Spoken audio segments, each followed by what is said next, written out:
روناهی یکتا به ناسناو آرشین حسین سال 1995 لعفرین جدایک بویم.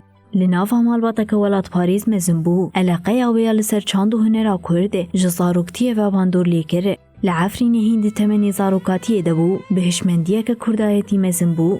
پشتی تجربه این خوین دسپیکی الناوا کوما گووندی ده 27 ایلونات 2011 ده جحلبی بگرسه که مزن تفلی مراسیما اندامی کنسه عریف برا که جکر استمجودی بو.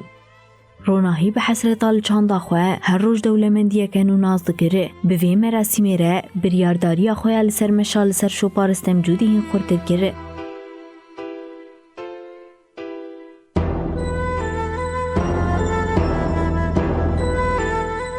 روناهی یکتا سالت 2012 لأکادمیا جوانا بریاردا گوتفلی نواتی کوشین آزادیه یا کرد ببه.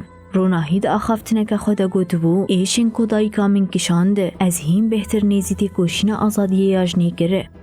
لو ماجی دویا بو ایدی بربجنین ریخستن بوی و بمشم من نزانی بو کوش بوتی کوشین آجبو آزادیه جنان آماده مم. دا سالت 2019 دل طبقه رقو دیرا زوره وکی بربسیار جوانا وظیفه گره. ود پرورده کرنا جوانین عرب در رولک گرینگ رابو.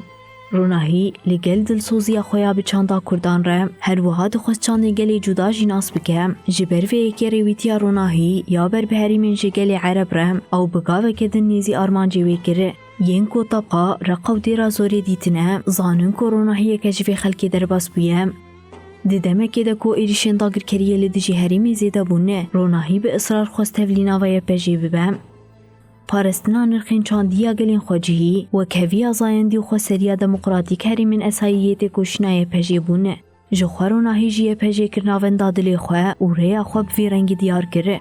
روناهی کج آلی هنرا فکری استراتیجیک و تکنیکن افرینر بو میناکه اف سرکفتنا خوالی تشنی و پراقر قوزاقی گهاند بو آستا هری بلند هری داوی بو فرمانداره که لآلی تشنی و قرق قوزاقی یک جا آرمانجوی هری مزنه او بو که عفرین آزاد ببم جبو جاره کدن بو یرین لعفرین دقو من دوباره نبم سرپیهاتی خویا کل عفرین دابو دست بگرنه لتشنی گهاند آستا هری بلند یک جه فرماندارین یه پجی روناهی یکتا دبر خدا نادیرو کیا لبندواتش نیده دی 25 کانونات 1024 تولی کروانی شیده بو.